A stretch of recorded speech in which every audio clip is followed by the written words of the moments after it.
Welcome sa Our Lady of Lasalad Quasay Parish kung saan ayos lang umiyak at samahan tayo ng mahal na ina sa pag-iyak sa pagdarasal upang maging maayos ang lahat. Nung maliit pa po yung isang pamangkin ko, natatandaan ko, nagpipretend akong aso kapag nakikipaglaro ako minsan sa kanya.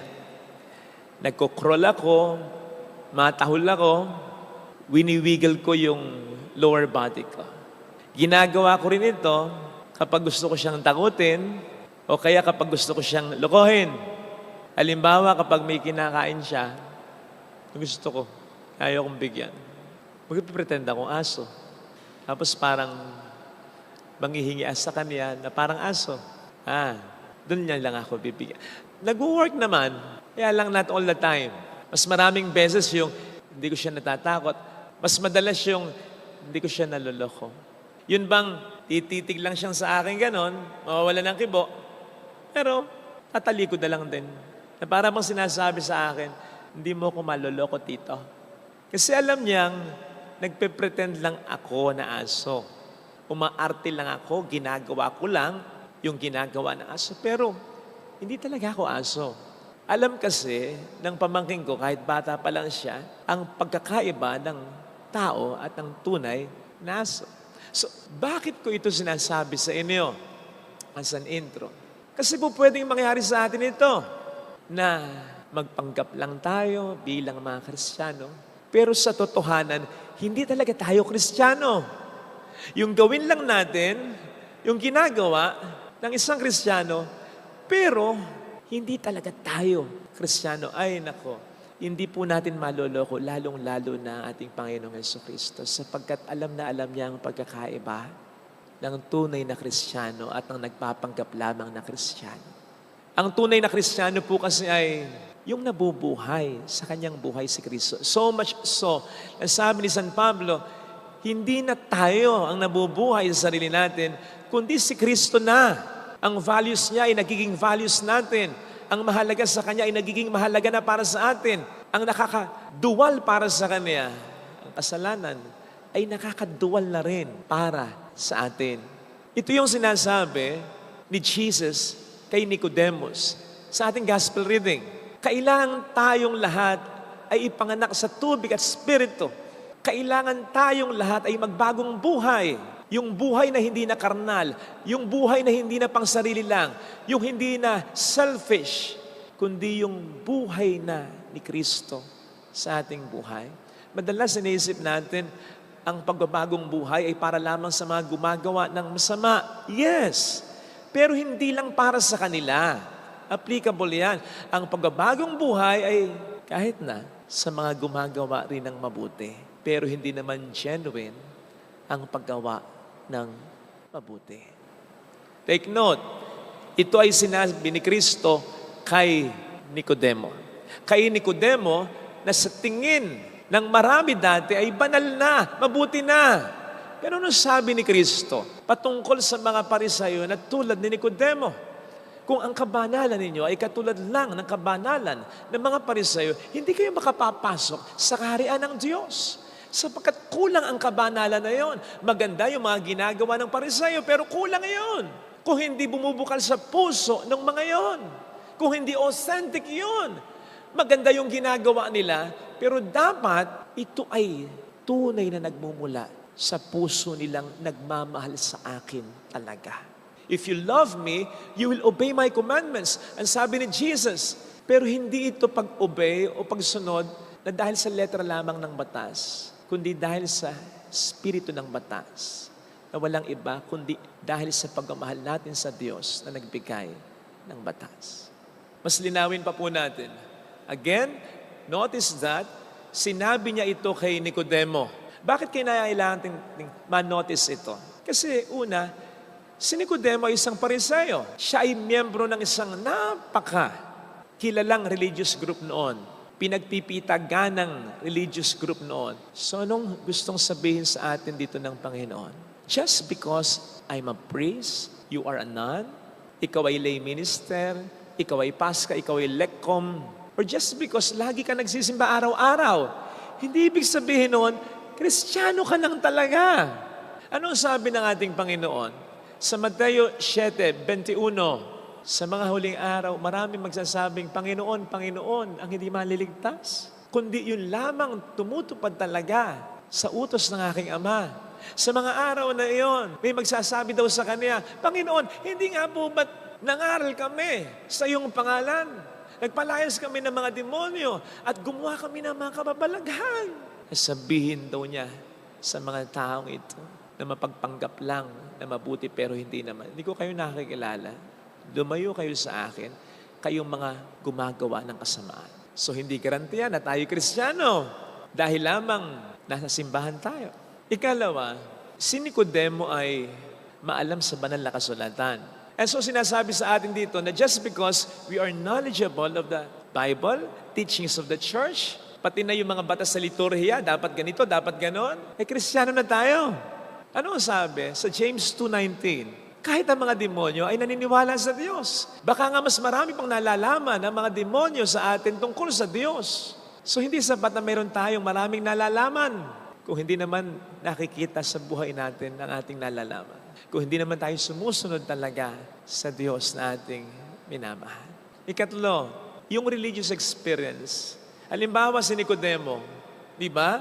Kahanga-hanga ito, nilapitan niya. Pumunta siya kay Kristo. So, may iba siyang naramdaman. Kaya nga sabi niya dito, walang makagagawa ng mga ginagawa po ninyo. Nalalaman ko pong kayo gurong mula sa Diyos. May kakaiba sa inyo, Jesus eh. Kaya ako nandito eh. May religious experience dito si Nicodemo. So ganun din. Just because may religious experience tayo, na-touch tayo sa humilya, na-touch tayo sa salita ng Diyos na ating pinagnilayan at binasa, na-move tayo ng sharing ng iba, na-konsensya tayo sa nangyari na mabuti o pangit sa buhay natin, o pangit o maganda sa buhay ng mahal natin, okay yun. Pero hindi dapat hanggang doon lamang yun. Natatandaan ninyo, yung talinghaga tungkol sa mga hasik na naghasik ng binhi sa mga lupa bago yung matabang lupa. Sa mga hinasikang mga lupa bago yung matabang lupa. Di ba? Kahit pa paano, tumubo ng konti. Pero hindi nagtagal. Nawala din. So just because meron tayong religious experiences, enough na yon. It should last. And it should lead us to a change of heart. At pang-apat, yung moralidad. Si Nicodemo bilang Pariseo, metikuloso sa pagsunod sa mga utos ng Diyos. Pero hindi ibig sabihin, sumusunod tayo sa mga utos ng Diyos. Ay Kristiyano na tayo. At tulad ng sabi ko kanina, dapat bukal sa loob natin ang pagsunod sa kanyang mga utos. Kaya nga po, ang isa sa magandang batayan na tayo'y nabubuhay bilang Kristiyano ng talaga ay yung pagmamahal natin sa Diyos. Yung pagmamahal natin sa Diyos na siyang kikilos na sa atin upang natural na nating iwasan ng masama at gawin ng mabuti. Hindi dahil naobliga tayo, kundi dahil alam natin na ang masama ay nakasasakit sa kalooban ng Diyos. At ang mabuti ay nagbibigay ng ngiti sa Diyos. Isa sa mga lagi kong sinasabi sa mga tao na nagloloko ang kanilang partner o yung kanilang partner, lalaki man o babae, ay gusto nilang magbago, ay sinasabi ko, ganito, nahawa ko sa iyo. Kung ano-anong ginagawa mo para mapagbago siya. Okay lang naman, kaya lang nasa sa kanya eh. Kung talagang mahal ka niya, siya mismo magbabago para sa iyo. Hindi ikaw ang makapagpapabago sa kanya. Ang pagmamahal niya sa iyo ang makapagpapabago sa kanya. Kasi kapag mahal mo ng isang tao, natural yun eh. Hindi mo nakakabisaduhin yun. Hindi mo na pipilit sa sarili mo yun. Natural na eh. Natural na iiwasan mo yung makasasakit sa kanya at gagawin mo yung alam mong ikatutuwa niya. Kaya sana, isa sa mga mahalagang biyaya na hiligin natin lagi kapag tayo nagdarasal ng nagsisimba ay yung mas lumalim pa yung pagmamahal natin sa Diyos. Upang yung mga ginagawa natin ay hindi maging pretending lang, kundi maging totoong sa puso ng gagaling. Ito sana ang hilingin nating biyaya sa ating banal na misa, lalo na para sa atin na mga laging nagdarasal, laging nagsisimba. Patuloy nawa tayo umulat sa ating pagkamahal sa Diyos upang ang ating mga ginagawa ay maging resulta lamang ng pagkamahal natin sa Diyos.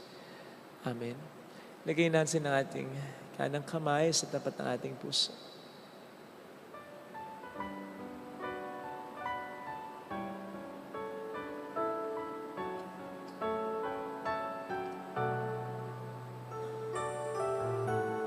Alam kong may magagawa ang Diyos.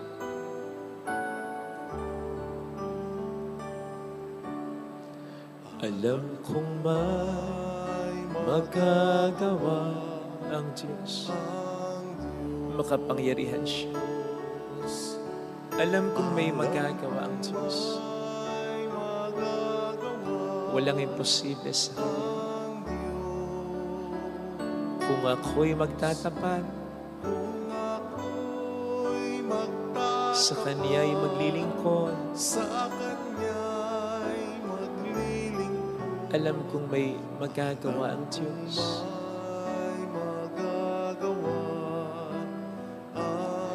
Alam kong di ringkin ng Diyos ang samuko,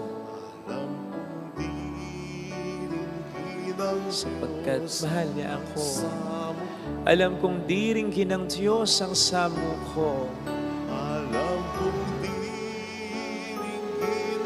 sapagkat alam niya ang pinagdaraanan. Kung ako'y magtatapat, sa Kaniya'y maglilingkod. Alam kong di ringkin ng Diyos ang samuko. Pikit natin ang ating mga mata. Panginoon, tulungan mo po akong mas magmahal sa iyo. Tulungan mo kong mas ma-realize ang pagmamahal mo sa akin at ito ang magbunsod sa akin upang mas lalo kitang mahalin. Makita ko nawa na minamahal mo ko hindi naman dahil sa mga kabutihang nagawa ko o ginagawa ko. Minahal mo ko dati pa kahit wala pa akong ginagawang mabuti at kahit ako'y masama pa. Walang kondisyon ang pagmamahal mo sa akin at ang pagmamahal mo ito ay hindi ko nasubukan kahit kailan. Ako lang itong nagtatampo, ako lang itong nagagalit, pero napatunayan ko noon pa man na lagi kang nandiyan. Tulungan mo po akong ma-realize yan. Hallelujah!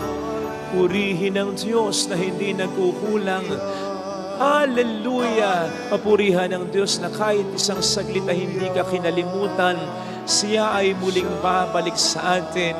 Kung tayo totoo lang, magpapakatotoo lang, we will realize na ang Diyos kailanman ay hindi nawala. Tayo ang lumalayo. Tayo ang nagkukulang. Tayo ang may kasalanan.